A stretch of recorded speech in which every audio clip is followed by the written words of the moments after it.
Brazil, Argentina, France, Portugal, Spain, England নাকি অন্য কোনো দল এবারের ফিফা ওয়ার্ল্ড কাপে সবচেয়ে শক্তিশালী মিডফিল্ড ক্ষমতাধর ডেস্ট্রয়ার মিডফিল্ড কাদের সেটি নিয়ে আজ আলোচনা করব। ফুটবলটা যেমন মাঠের তেমন পরিসংখ্যানেরও।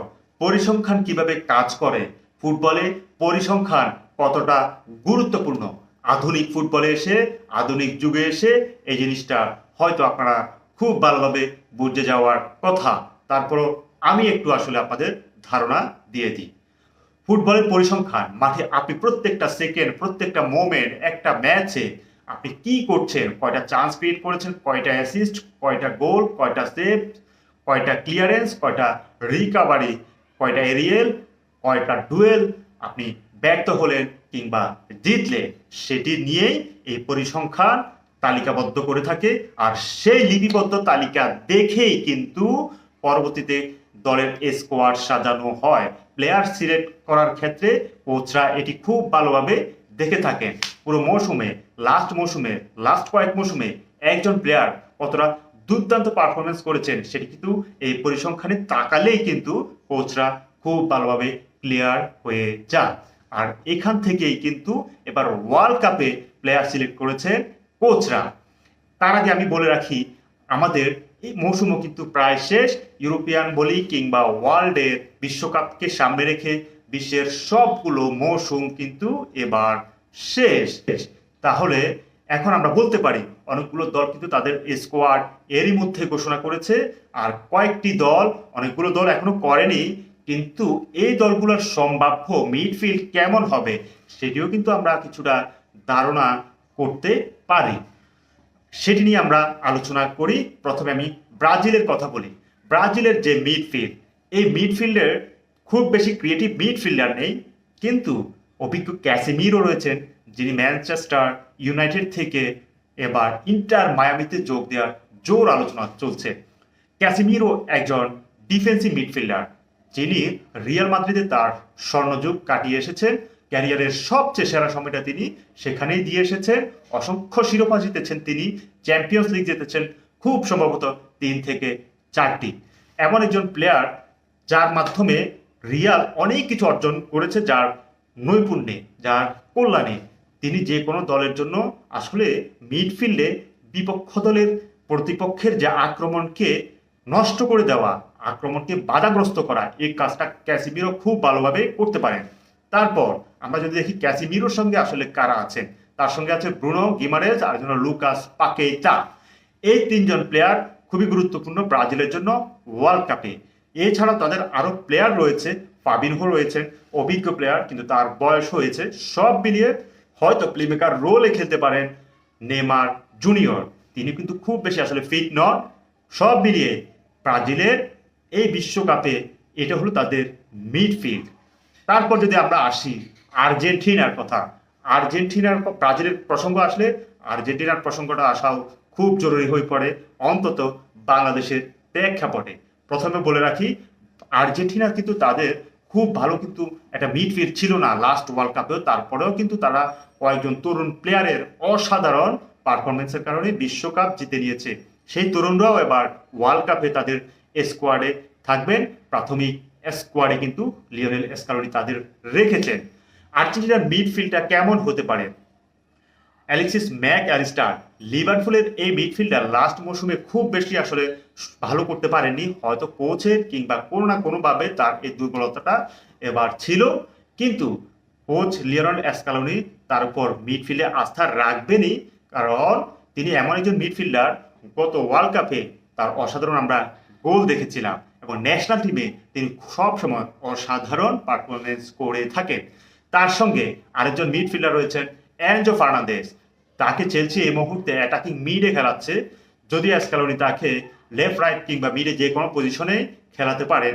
সবচেয়ে দারুণ ব্যাপার হলো আর্জেন্টিনার এই মুহূর্তে যে মিডফিল্ডাররা রয়েছেন এর মধ্যে দুর্দান্ত ছন্দে রয়েছেন এনজো, তার 15টি গোল রয়েছে এই মৌসুমে এবং অ্যাসিস্ট রয়েছে 14-15টি। অসাধারণ একটা মৌসুম কাটিয়েছেন এই মিডফিল্ডার। এই হবেন তিনি স্ক্যালোনির ত্রুফের তাস। তারপর যদি আমরা যদি দেখি নিকো পাস, অ্যাটাকিং মিডফিল্ডার, তিনি উইঙ্গার হিসেবেও খেলতে পারেন। ওভারঅল মিলিয়ে তিনি কিন্তু দারুণ ছন্দে রয়েছে, তিনি কিন্তু কোমর হয়ে অসাধারণ খেলছেন, তার অনেকগুলো গোলও রয়েছে। সব মিলিয়ে এর পাশাপাশি আপনি যদি দেখেন লিয়ান্দ্রো পারেদেস, রদ্রিগো ডিপল এবং থিয়াগো আলমাদার মতো অ্যাটাকিং মিডফিল্ডার রয়েছে। এমিলিয়ানো বুয়েন্দিয়ার কথা বলতে পারি। অ্যাস্টন ভিলা ইউরোপা লিগ জেতার ক্ষেত্রে তার ছিল গুরুত্বপূর্ণ ভূমিকা। ফাইনালে তিনি একটা গোল করেছেন, অ্যাসিস্ট করেছেন, অসাধারণ। এই প্লেয়ার হয়তো বিশ্বকাপে সুযোগ পেয়ে যাওয়ার দারুণ সম্ভাবনা রয়েছে। তবে আমার কাছে মনে হচ্ছে এই মিডফিল্ডার খুবই এনার্জেটিক এবং এই মিডফিল্ডে দারুণ ক্রিয়েটিভ প্লেয়ারও রয়েছেন। Nico Paz, Alexis Mac Allister এবং এনজো ফার্নান্দেস। এই তিনজন প্লেয়ার কিন্তু ওয়ার্ল্ড কাপে আর্জেন্টিনার জন্য গুরুত্বপূর্ণ একটা রোল প্লে করতে পারে। তারপর আমরা যদি দেখি স্পেনে কারা রয়েছে, ফ্যাবিয়ান রুইস, রদ্রি, পেদ্রি, দানি অলমো কিংবা ফেরমিন লোপেজ। আমার কাছে মনে হয় এবার ওয়ার্ল্ড কাপে এই যে আমি কয়েকজন তারকা ফুটবলারের কথা বললাম, এরা কিন্তু সব প্লেয়ারই কিন্তু দুর্দান্ত ফর্মে রয়েছেন এবং এই প্লেয়াররাই কিন্তু এবার অনেকগুলো শিরোপা জিতেছেন। আপনি যদি একটু যদি লক্ষ্য করেন, পেদ্রি, লোপেজ কিংবা দানি অলমো, এরা কিন্তু সবাই কিন্তু বার্সেলোনার হয়ে লা লিগা জিতেছেন। যে সমস্ত ফুটবলাররা আসলে লাস্ট মৌসুমে ভালো খেলেছেন, এরা কিন্তু সবাই কিন্তু কোনো না কোনো ট্রফি জিতেছেন। আর যারা ট্রফি জিতেননি কিন্তু ব্যক্তিগত নৈপুণ্য আসলে তারা স্কোয়াডে জায়গা পেয়েছেন। এরপর যদি আমরা দেখি এবার ওয়ার্ল্ড কাপে যে টিকি টাকা যে খেলা, এই টিকি টাকা খেলা আমার মনে হয় স্পেনই সবচেয়ে সুন্দর খেলবে। আর তাদের সবচেয়ে এটা শক্তির জায়গা হবে এই মিডফিল্ড। আর এই মিডফিল্ড সবচেয়ে ক্রিয়েটিভ মিডফিল্ড হবে, যেখানে রদ্রি, পেদ্রি, ফেরমিন লোপেজ এবং তাদের দানি অলমোর মতো, ফ্যাবিয়ান রুইজের মতো, জুবিমেন্দির মতো দুর্দান্ত তারকারা রয়েছে। সবচেয়ে ক্রিয়েটিভ মিডফিল্ড কিন্তু এই স্পেনেরই হবে, যারা প্রচুর চান্স ক্রিয়েট করবে, তারা গোলও করতে পারবেন। অসাধারণ একটা মিডফিল্ড। তারপর যদি আমরা যদি যাই ইংল্যান্ডের মিডফিল্ডটা কেমন। ইংল্যান্ডের ডেক্লান রাইস, যে তিনি মিডফিল্ড থেকে শুরু করে আক্রমণ, ডিফেন্স সব জায়গায় রাইসকে আপনি পাবেন। হ্যান্ডারসন দুর্দান্ত ফর্মে রয়েছেন। ফিল ফোডেন, ওলে পালমার কিংবা জুড বেলিংহামকে আমরা লাস্ট মৌসুমে খুব বেশি ভালো ছন্দে দেখিনি, দলও তাদের শিরোপা শূন্য ছিল রিয়াল মাদ্রিদ। তারপরেও কিন্তু কোচ কিন্তু তার উপর আস্থা রাখবেন, এটি আমরা নিশ্চিত করে বলতে পারি। এমন একজন বিগ প্লেয়ারকে আসলে ওয়ার্ল্ড কাপের মতো মঞ্চে যদি না নামিয়ে থাকেন, নিশ্চয়ই এটি ভুল নিশ্চয় কোচ করবেন না। আমার কাছে মনে হয় ইংল্যান্ডের যে মিডফিল্ড সেটাও কিন্তু দুর্দান্ত মিডফিল্ড এবং খুবই এনার্জেটিক। তারপর আমরা যদি পর্তুগালের মিডফিল্ডের কথা বলি, পর্তুগালের কারা কারা রয়েছেন, Vitinha, Joao Neves, Bernardo Silva, Bruno Fernandes. আপনি যদি দেখেন লাস্ট কয়েক মৌসুমে বিতিনিয়া, ওয়াও নেভেস এরা কি পারফরমেন্স করছে পিএসজির হয়ে, এবং এবার কিন্তু তারা লিগ ওয়ানের শিরোপা জিতলো। এবার তাদের সামনে সুযোগ রয়েছে টানা দ্বিতীয়বার চ্যাম্পিয়ন্স লিগের শিরোপা জেতার। এই দুজন প্লেয়ার কিন্তু পিএসজির প্রাণভূমরার মতো কাজ করছে। একটা দল তখনই আসলে চ্যাম্পিয়ন হয়, তখনই আসলে চ্যাম্পিয়ন্স লিগের মতো মঞ্চে ফাইনালে উঠতে পারে, শিরোপা জেতার সুযোগ তৈরি করতে পারে, যদি তাদের মিডফিল্ডটা ততটা শক্তিশালী হয় এবং মিডফিল্ড থেকে ততটা সাপোর্ট পায়। আর সেটাই কিন্তু বোঝা যাচ্ছে, পিএসজির পারফরমেন্সেই কিন্তু বলে দিচ্ছে তাদের মিডফিল্ড থেকে তারা কতটা সহায়তা পাচ্ছে। আমার কাছে মনে হয় এই পর্তুগালের মিডফিল্ড সবচেয়ে বেশি গোছানো, শক্তিশালী এবং ক্রিয়েটিভ। এখানে সব রকমের একটা মশলা রয়েছে। স্পেনের কথা যদি আমরা বলি, স্পেনে কিন্তু ক্রিয়েটিভ মিডফিল্ডার অনেক বেশি, কিন্তু সেখানে ডিফেন্সিভ মিডফিল্ডার কেমন আছে এটি নিয়ে অনেক আলোচনা হতে পারে।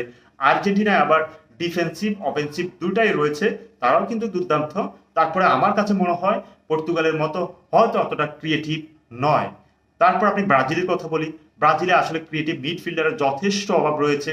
তারপর যদি আমরা যদি আসি ফ্রান্সের কথা, ফ্রান্সে অ্যাঙ্গোলো কন্তে, রবিয়ত, কোনে কিংবা এ সমস্ত প্লেয়াররা রয়েছেন, তাদের হয়তো উইংয়ে যারা খেলেন, ওলিসে কিংবা প্লেমেকার রোলে যারা খেলবেন বা চেরকি, এরা হয়তো বা তাদের সহায়তা করতে পারে। কিন্তু আমার কাছে মনে হয় ফ্রান্সের মিডফিল্ড অতটা শক্তিশালী নয় যতটা পর্তুগাল কিংবা স্পেনের শক্তিশালী মিডফিল্ড। আমার কাছে মনে হয় এনার্জেটিক যদি মিডফিল্ড বলা হয় সেটা হলো ইংল্যান্ড এবং আর্জেন্টিনা।